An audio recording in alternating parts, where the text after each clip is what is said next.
Look, obviously, Georgetown, and we're in similar places. We made our threes tonight, obviously, and this kid to my left played fantastic. He played fantastic. But, I mean, Georgetown turned us over 20 times. I mean, that's too many turnovers for a Power 5 team. We got to do a much better job taking care of the ball. I thought our defense and our rebounding were timely. They would go on a run. They would make a big shot, a big play, maybe steal the momentum just for a little bit, and then we were able to get a big shot or a big stop or a big rebound. I thought that was critical. I thought our mindset was really good, especially early in the second half when they went on a little bit of a run. We just, next play mentality. So really proud of these guys. First half, was that the most pressing you've done in a long time? Do you play that much full court defense typically? You know what? I actually, it's really what our feel is. How's the game going? And I felt like they were going to try to go to Yurt 7 a little bit more. I just felt like let's take a little more time off the clock so it was more difficult to run a real good set to get him a post touch. Defensive attitude has always been something that's been really important to you in the program. Just kind of talk about tonight how the defense kind of led to a lot of the offensive opportunities that you guys ended up capitalizing. Yeah, we've been preaching it. We know how hard it is to win on the road, and if shots aren't falling, you better get stops. You better get loose balls, those attitude-type plays, and you better get rebounds. And I thought we did a nice job of that for most of the game. Percentages say that, but obviously it's still early in the season, a lot to clean up. Miles, it's playoff type or postseason type atmosphere tonight. How are you guys able to kind of set the pace early on and set the tone? It's what we do every day in practice. We just play as hard as we can, no matter who it is, no matter what we're doing. Coach preaches all the time, put your walls up. We don't even see the outside. We just worry about the 10 guys on the court and everybody on the bench. Myron, you hit a couple threes early. When did you realize that maybe you had something special going for you tonight? When my teammates kept hitting me and kept telling me to keep shooting, coach kept telling me keep shooting and stay aggressive, so that's when I knew. Not many games where Lamar will have to kind of start missing his first 5 shots on the floor.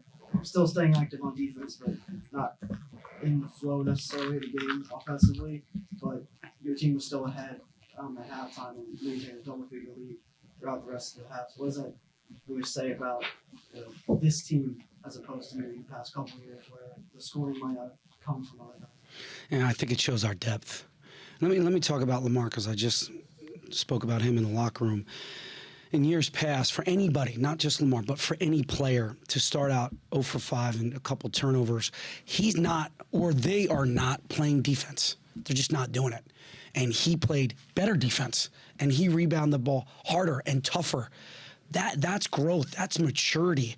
That's what you see from Lamar Stevens. And the fact that he didn't have his best night, and we were still up a good amount going into halftime, I mean, that shows a lot about the talent that we have on this team.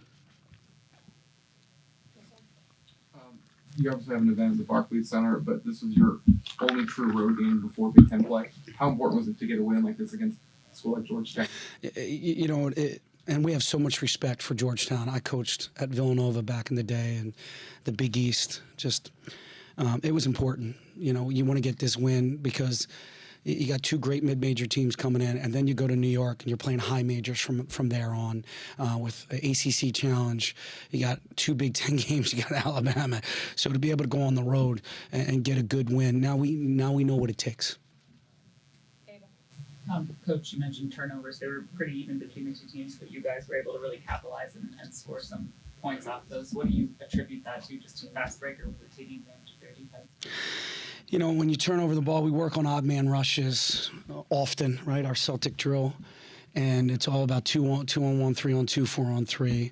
And I felt like that preparation, we really capitalized on that in the game. Coach, what did you see on the defensive end of the floor early on, specifically from Jamari and Mike, that really set the tone for you guys?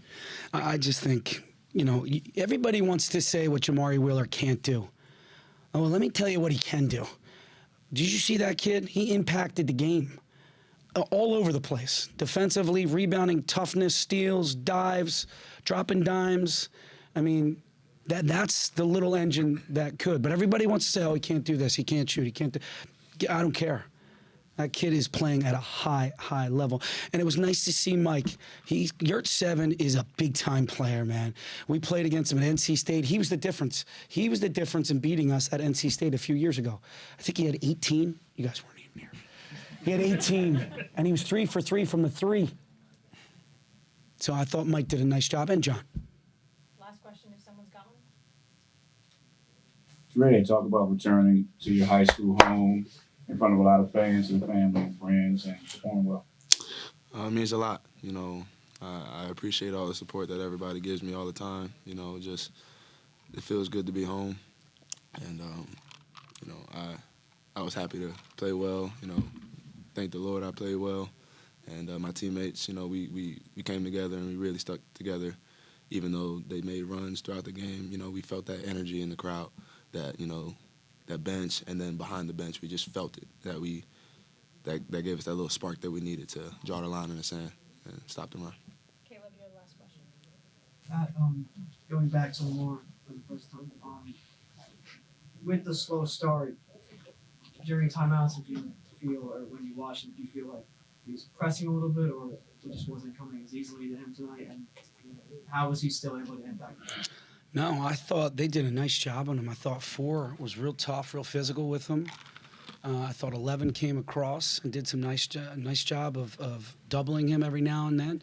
They really tried to keep him off balance. I thought Coach Ewing had a good strategy versus Lamar. And I felt like he started to after that start, I felt like he let the game kind of come to him.